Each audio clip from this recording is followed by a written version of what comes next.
एक बूढ़े भिखारी अनोखी कहानी। हर दिन एक भिखारी दरवाजे के पास आकर भीख मांगता था और घर का मालिक हमेशा घर के बाहर आते ही उसे देखकर फिर जाया करता। कई बार उसके लिए गालियां भी बकता। वो कहता, तू जिंदा ही क्यों है? पूरी जिंदगी ऐसे ही भीख मांगेगा क्या? धरती का बोझ क्यों बना बैठा है? और कभी कभी उस भिखारी को गुस्से में वह धक्का भी मार दिया करता। इतना कुछ हो जाने के बावजूद अधिकारी के मुंह से सिर्फ यही निकलता कि भगवान भगवान तुम्हारे पापों को माफ करे। एक बार सेठ को धंधे में बड़ा नुकसान होने की खबर मिली। सेठ बहुत परेशान था कि तभी उसके दरवाजे पर वही भिखारी आया। गुस्से में अपना आपा खोते हुए सेठ ने उस भिखारी को पत्थर दे मारा। पत्थर लगने के कारण भिखारी का सर फूट गया और उसके सर से खून बहने लगा। फिर भी दर्द से कराहते हुए भिखारी ने इतना ही कहा, भगवान तुम्हारे पापा को माफ करे। भिखारी वहां से चला गया। सेठ सोच में पड़ गए। भिखारी को पत्थर मारा, फिर भी उसने सिर्फ प्रार्थना की। सेठ का गुस्सा शांत हुआ। शेर का मन शांत हुआ भिखारी का रहस्य जानने के लिए। सेठ ने भिखारी का पीछा करना शुरू कर दिया।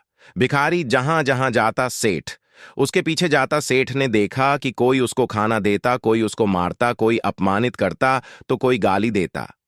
लोग भिखारी के साथ चाहे जैसा व्यवहार करते, लेकिन भिखारी सबके लिए एक ही प्रार्थना करता, भगवान तुम्हारे पाप माफ करें।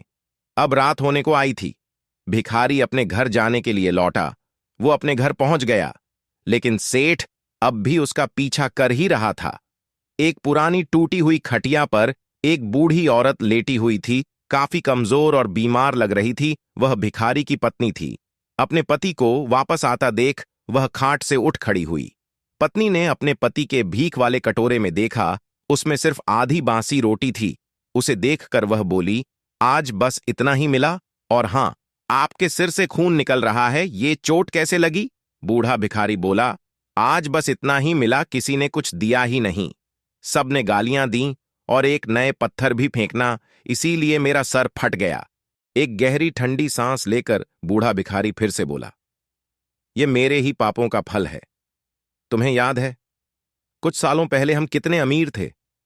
क्या कुछ नहीं था हमारे पास? हमारे पास हर चीज जरूरत से ज्यादा थी, लेकिन हमने कभी दान नहीं किया। और उससे भी बुरा हमने उस अंधे भिखारी के साथ किया जो हमारे द्वार पर भीख मांगने आया करता था। बूढ़ी पत्नी की आंखों में आंसू आ गए।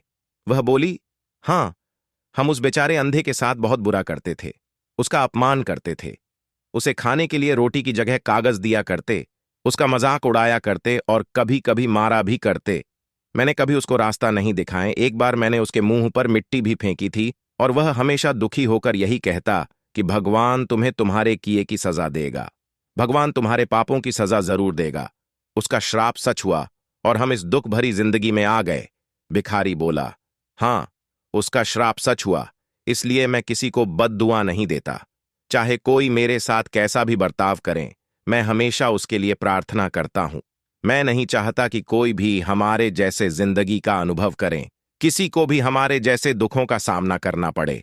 वो नहीं जानते कि वह कितना बड़ा पाप कर रहे हैं, इसलिए अनजाने में हुए पाप की ऐसी सजा किसी को भी मिले, मैं नहीं चाहता। सेठ वहीं पर छुपकर यह सारी बातें सुन रहा था। अब उसे सब कुछ समझ में आ गया था। भिखारी और उसकी पत्नी ने वह आधी रोटी मिल बांट कर खाएं और भगवान को धन्यवाद बोलकर सो गए।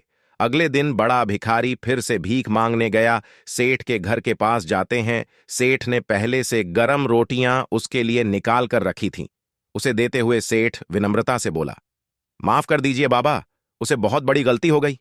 बूढ़ा भिखारी बोला, भगवान तेरा भला करे। इतना कहकर वह आगे निकल गया। इस कहानी से जो सीख लेने लायक है वह बड़ी ही सिंपल है कि आदमी चाहे किसी के बारे में बुरा कहे या भला करे, लेकिन भगवान सिर्फ कर्म के हिसाब से उसको फल देता है। क्या हुआ अगर भगवान नहीं दिखता है, लेकिन यह बात बिल्कुल सच है, उसके खाते में सबका हिसाब बहुत बहुत पक्का होता है। इसलिए जब किसी के लिए कुछ भी करो तो अच्छा ही करो।